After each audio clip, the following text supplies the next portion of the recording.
একঘেয়ে ডিম খেতে খেতে আর ভালো লাগছে না? তাহলে চলো আজকে আমরা বানিয়ে নিই বাটার গার্লিক এগ। এটা খেতে লাগে দুর্দান্ত। অ্যাজ এ স্টার্টারও এটা কিন্তু আমরা খেতে পারি। তার জন্য এখানে আমি 4টে ডিম নিয়ে নিলাম।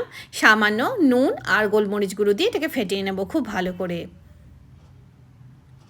কড়াইতে সামান্য রিফাইন তেল আর বাটার অ্যাড করলাম।